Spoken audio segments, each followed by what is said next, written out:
Onamdan xat keldi. Ovora bo'lmagin kelib debdilar.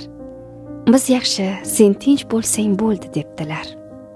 Hammaga salom ayt, omon bo'lgin deb yozgan xatlarini yakunlabdilar. O'qib tomog'imga netir tiqildi. Sabrim tugab ko'zdan yoshlar yiqildi.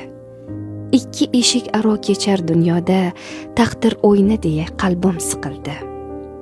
Uchib chiqdim uydan ruxsat tekkan on, eng avval bozordan issiq non oldim. Dadamga yoqar deb ilinib ozroq, kabob ham qo'shib oldim yetkazay tezroq.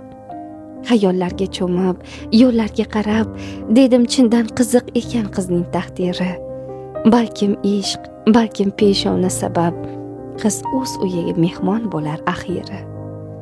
Nolimoqdan yiroq ushbu so'zlarim, bu hayot anglatgan haqiqatlarim, yuqorida sizga aytgan gaplarim, ota uy sog'inchi sabab do'stlarim. Hozir kirib borsam quvonib baxtdan bag'riga bosadi, yoniga yetay. Ko'z o'ngimdan o'tib turganding, baribir kepsanda aylanib ketay. Darrov tipirchilab dasturxon tuzab, o'zi tuqqan qizni mehmon qiladi. Tongda yozgan xatin yoddan o'chirib, tinmasdan sog'inchin izhor qiladi. Qaytar dunyo degani shudir aslida. Ota-onam ko'rib hovrim bosarman. Yil o'tib, avlodlar almashib men ham balkim o'z qizimni shunday kutarman.